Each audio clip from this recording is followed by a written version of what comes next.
In 1904, on the campus of Texas Christian University, which was recently renamed and relocated to the grounds of the defunct Female College in Waco, Texas, a group of students, faculty, and local residents organized the very first TCU Band.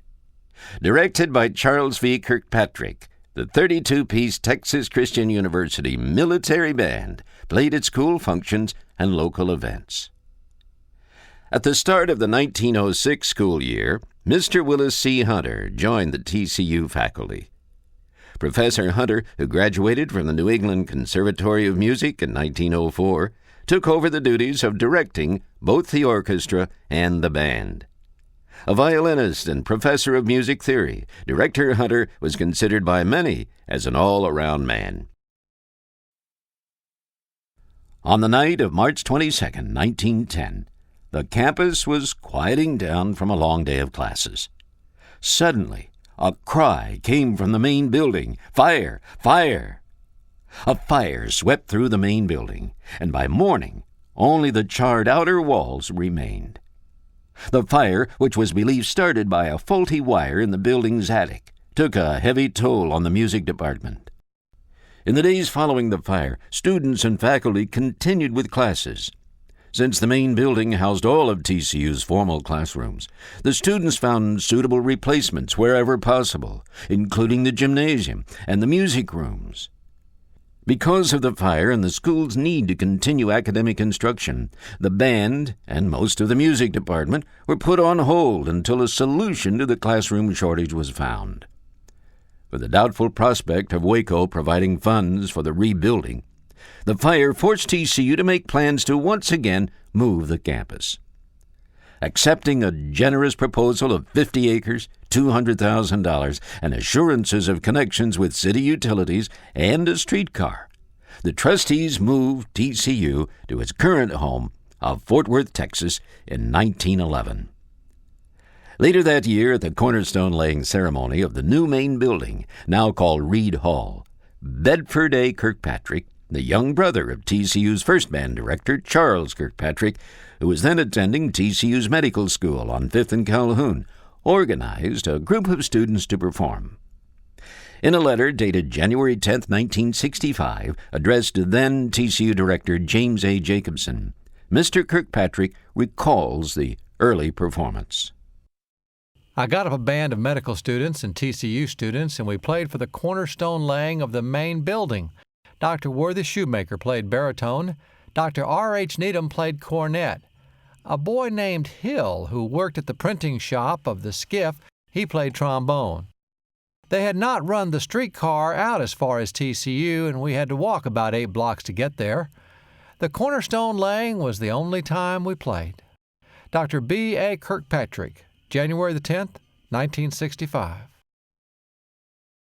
TCU reopened its doors on September 6, 1911, and beginning in 1913, the band became a more permanent fixture on campus. The new director, Fred Cahoon, started his tenure with just 13 members. The university's first bandstand was constructed in 1917 as a memorial to W.T. Hamner, founder of TCU's first glee club. In 1921, J.E. King became the new director of bands at TCU. Mr. King, who some called the father of Texas bands, helped organize rehearsals as the band began playing regularly at school functions.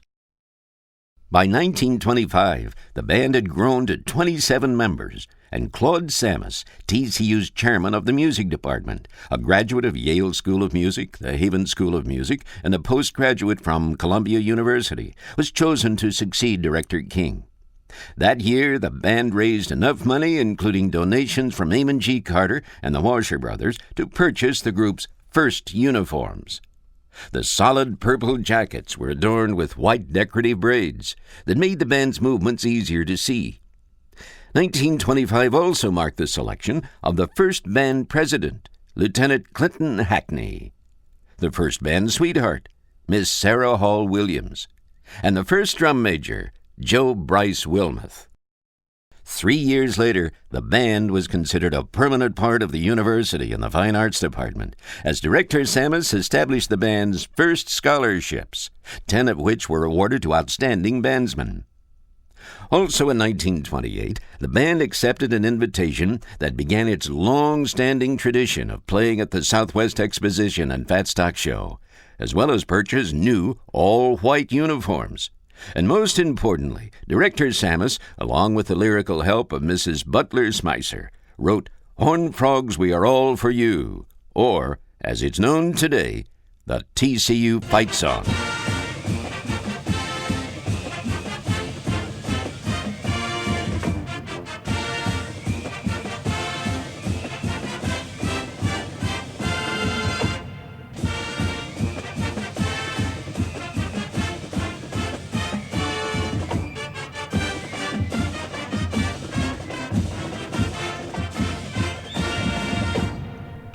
On October 21, 1927, the band was sent to El Paso as the official band of the Fort Worth Chamber of Commerce at the annual Chamber of Commerce Convention.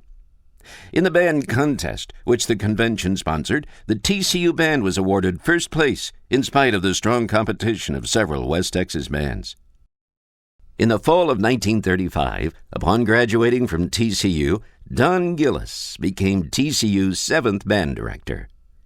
A member of Claude Sammis' band, Don Gillis was an outstanding composer and arranger, and arranged all popular swing tunes of the day, which helped place TCU in the national spotlight.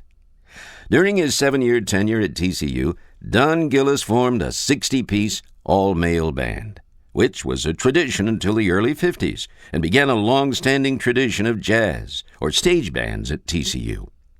The Frog Swing Band, led by Paul Whiteman, played for the opening of the Palace Theater in 1938, and Gillis' newly formed concert band gave yearly concerts and could be heard on weekly radio broadcasts on WBAP. The band participated in the Coca-Cola Gridiron programs, and due to the generosity of Amon G. Carter, was sent wherever the football team went. In 1936, with 57 new uniforms, the band covered more than 9,500 miles, visiting cities like Waco, Austin, Houston, New Orleans, and San Francisco. For those trips, Mr. Carter would charter trains with Pullman sleeper cars that accommodated the students with upper and lower bunks.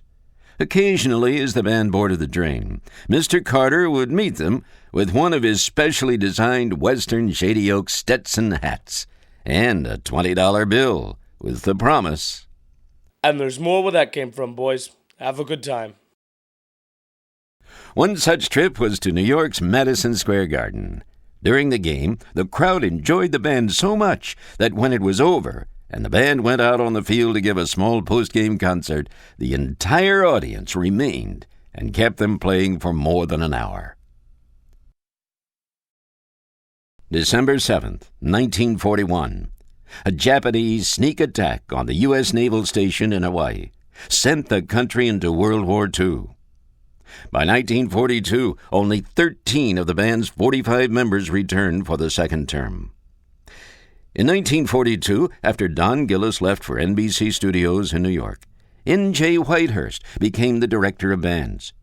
Due to losing so many men to the war, Whitehurst was the first band director in TCU history to allow women to march with the band.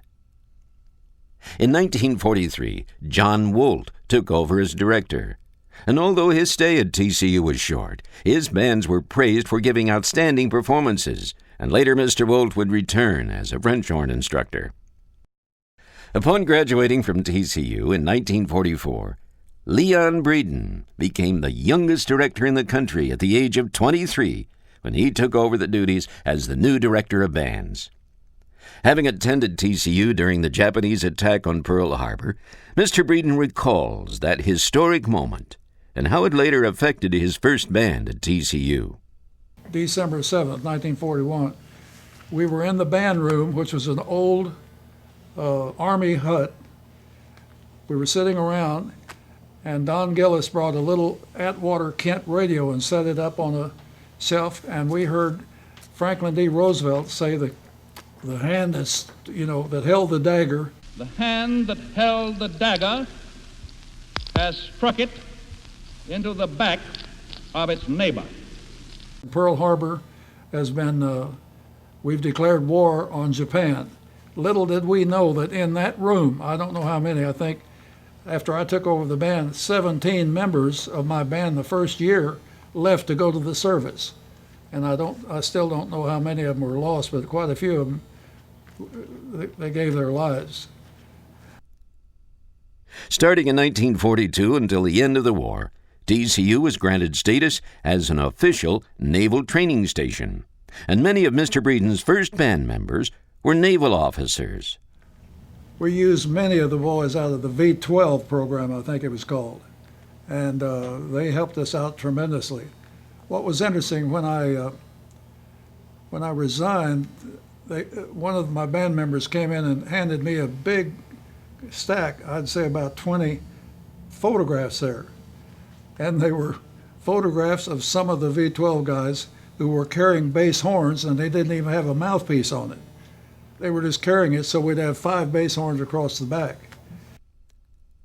After the war, from 1945 through 1949, Mr. Breeden's band was mostly composed of ex-GIs, who were said to have been impossible to control. As director of band 6 years later, James A. Jacobson recalls one such instance. When Leon was directing the band, keep in mind this was right after the war, and almost all of his band was made up of guys that came back from the war. They were real good musicians, but absolutely devoid of any kind of discipline.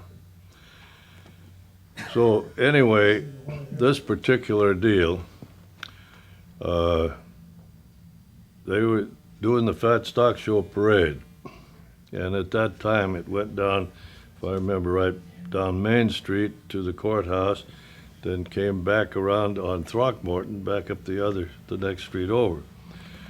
Well, when they got to about 5th or 4th Street, there was a big bar, beer lounge on the corner.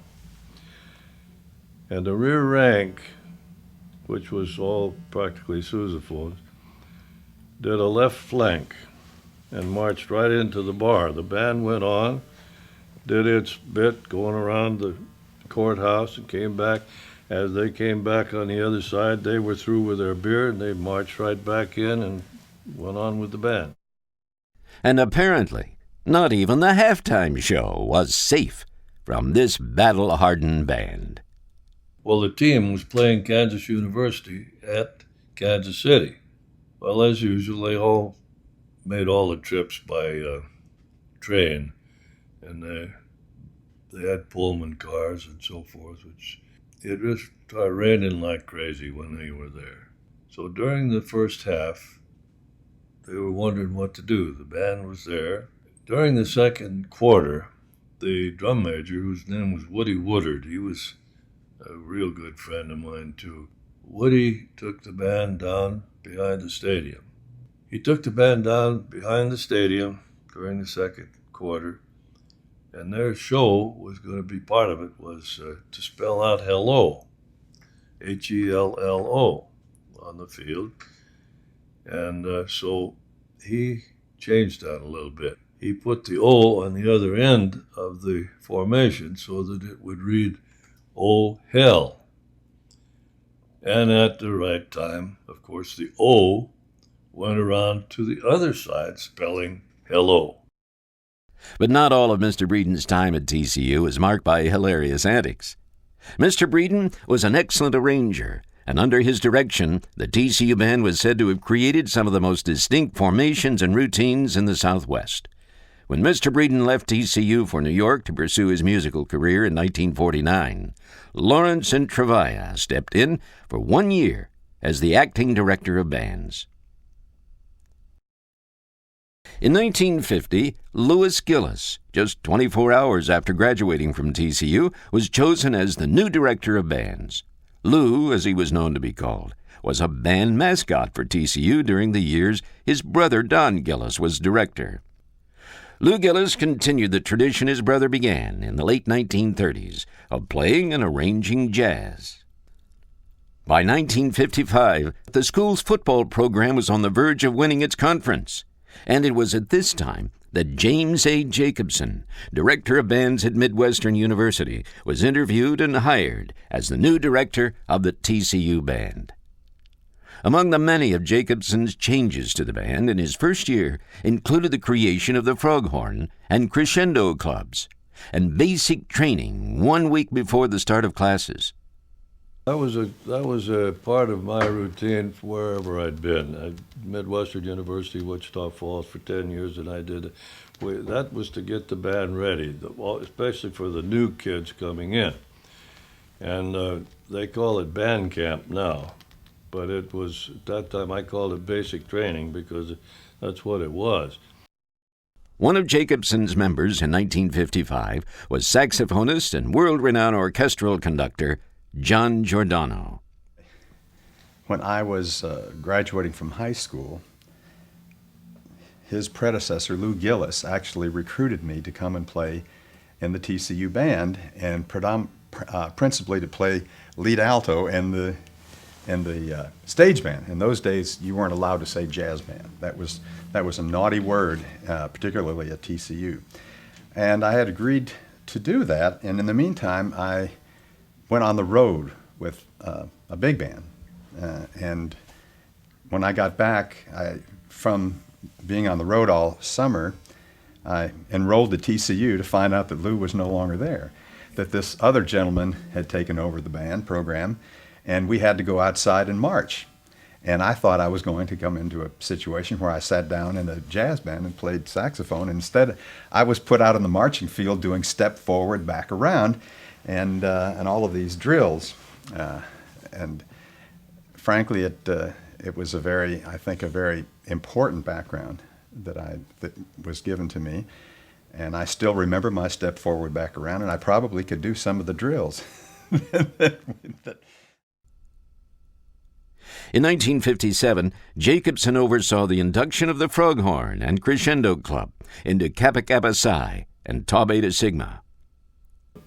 I had chapters of each at Midwestern, and I wanted to get it started here.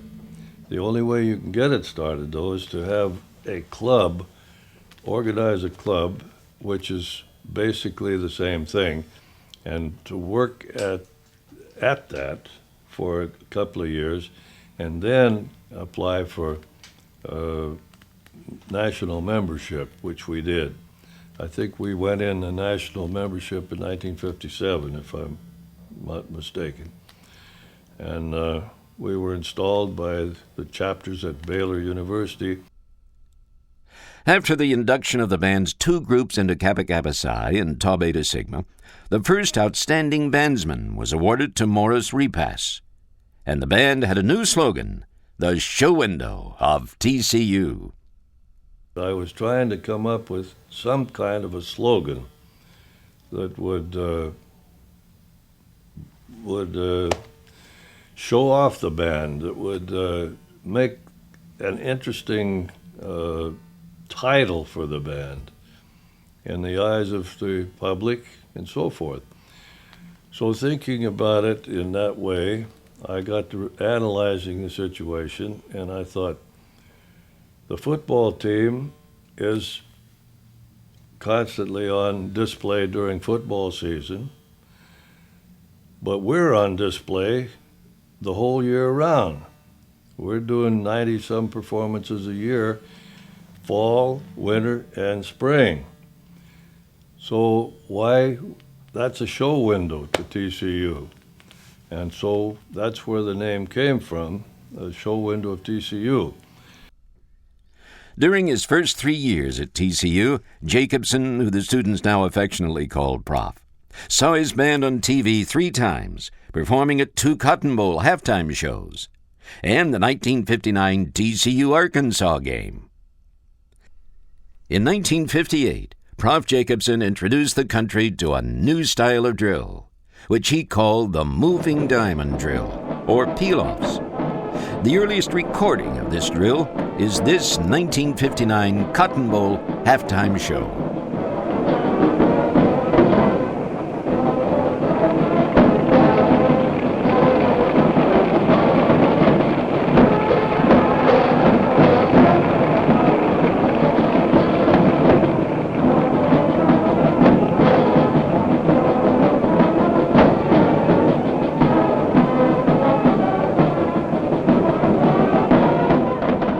Years later, after this innovative drill became the most copied in the nation, it was called the Step 2 drill. However, Jacobson explains why he originally called it the peel-off. Okay, I was in the Army Air Force and frequently watched the fighter planes coming in, and they would peel off in a dive coming into land. And that's where I got the idea for peel-offs. And that's what started it. And then I worked it into a drill, which actually came out being moving diamonds. And I developed that extensively over the time I was here. And from not only moving diamonds, but moving parallelograms and squares and rolling squares, et cetera, et cetera, et cetera. But that was a drill technique that I'm very proud to say became the most imitated drill technique that there ever was.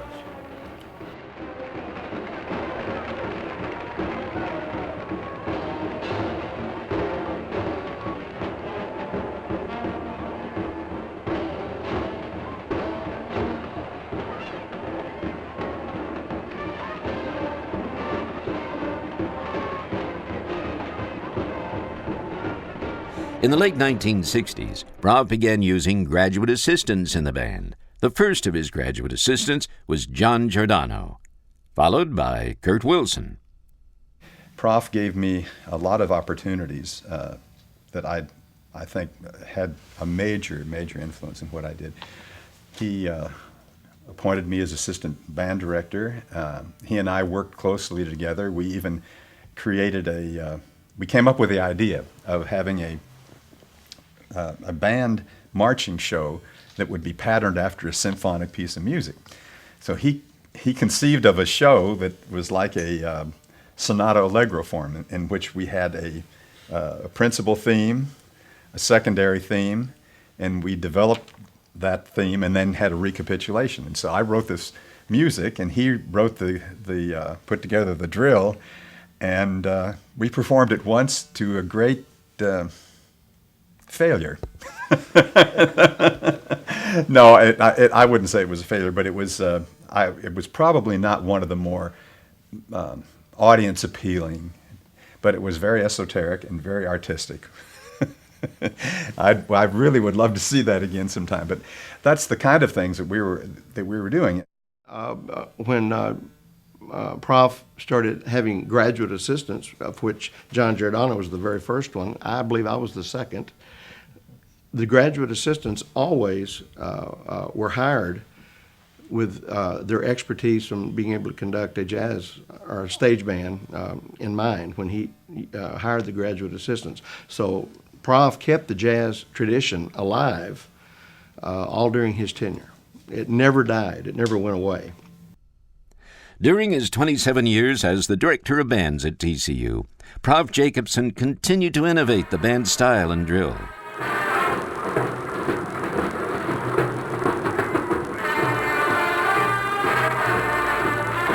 From uniforms to using popular show tunes, the band truly lived up to its name as the show window of TCU.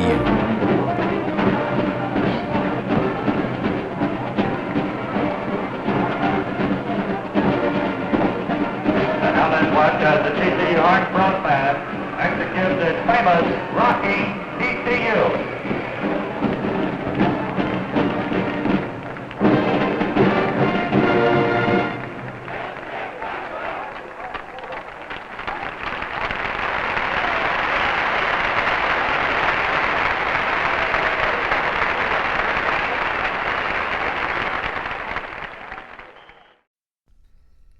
In 1976, TCU graduate Curt Wilson returned to the university as the new director of jazz studies, and in just 3 years took the jazz ensemble on a 22-day tour of Russia and Poland.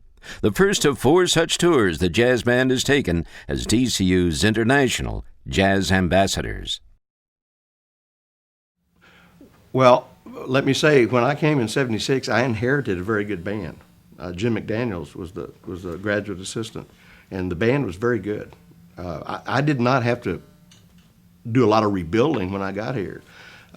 When I came for the audition that spring, I conducted the band as my audition, and it was a very good band. And I know we started concentrating a little bit more on using graduate students in the jazz program. Last year, for instance, I had 6 graduate students in my program, and that's really helped the quality. But it was just a natural evolution, and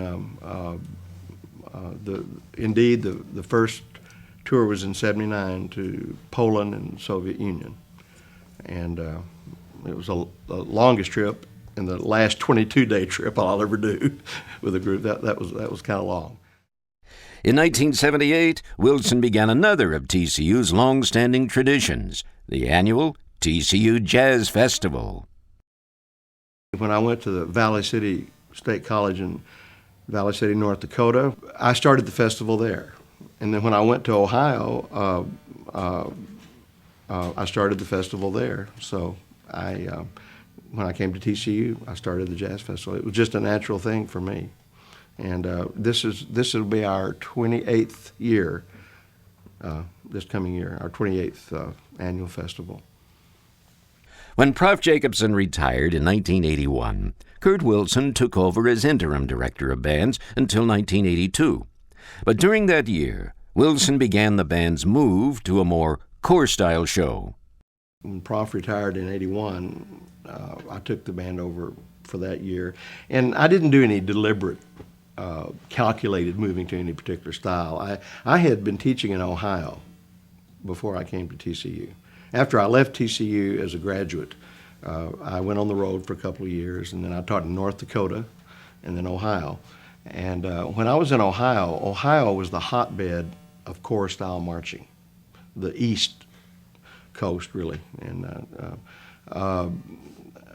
I was just very influenced by the corps style while I was in Ohio, and pretty much had to do it there in order to survive, because that was the impetus.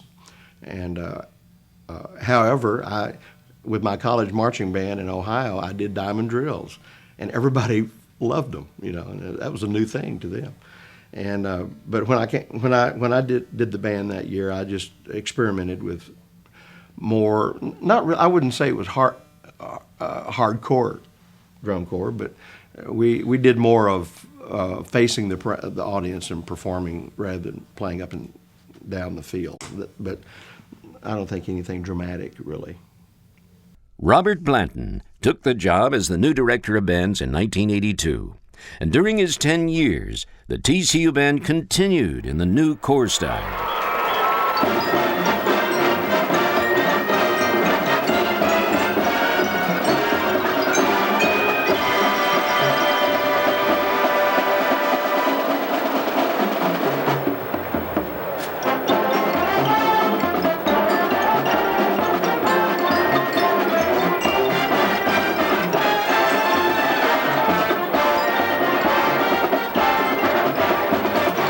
The concert band, now called the Wind Symphony, was invited to perform for the Texas Music Educators Association in 1984 and 1989, as well as the 1992 College Band Directors National Association.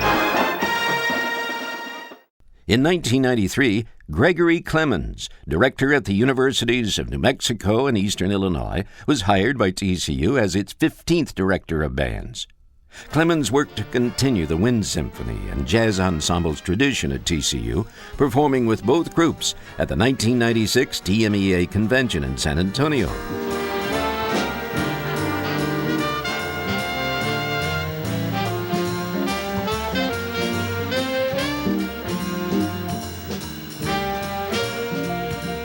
And with the Wind Symphony in the world-famous Carnegie Hall in New York City in 1997. In 1997, construction began on the Mary D. and F. Howard Walsh Center for the Performing Arts. The new center included a redesigned band hall and a state-of-the-art small ensemble stage, PepsiCo Hall. With the new center complete, the future of the TCU Band was certain to flourish. And in 2000, following a one-year interim term as director by the band's assistant director, Fred Bellis, Bobby Francis from A&M Commerce was hired as the current director of bands at TCU. First time I saw the TCU Band, I was in high school as a student at Trinity High School in Euless, and so not only did I hear or see the great band and hear Sam's great voice, but I saw something that seemed like a program that was steeped in strong traditions. They were contemporary in a lot of ways and sort of on the cutting edge in a lot of ways, but it was really my first taste of what TCU Band was all about.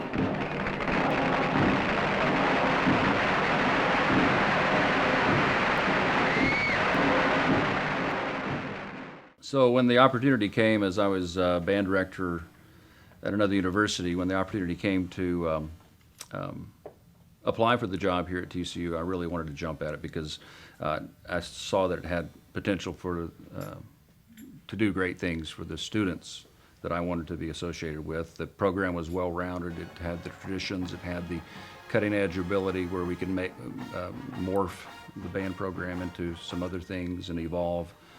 But it also had a strong jazz program.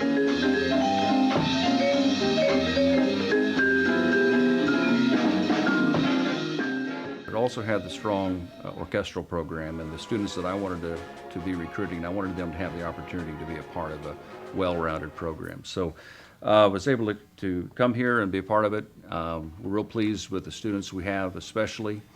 We have great kids, continue great traditions. And Mr. Francis has continued with those great traditions, performing with the Wind Symphony at TMEA and CBDNA, while working with Curt Wilson to help promote the TCU Jazz Ensembles worldwide, and Brian Youngblood, Assistant Director of Bands, to stay on the cutting edge of marching drills. History and tradition of the TCU Band has been one of innovation and change, and it's really kind of neat to work at a place where I'm not strapped with we have to high mark this way or we have to do a counter march this way. TCU's band, having done swing on the field, having done precision military drill, having it changed through the years has been kind of neat because we can continue to change and be current. Goals for the future for the TCU Band, I anticipate growth not only in size but continued growth in quality of musicians as they come in. This is primarily in the band division, band part of the School of Music. The students are primarily music education majors. They're training to go out and become musical leaders in the public schools and other universities. And again, I want to make sure that they have the opportunity to work with the best music, the best cutting-edge drill for the marching band concept, the best jazz concepts that they can possibly get, and learn how to enter the music education field and become dynamic leaders in the future.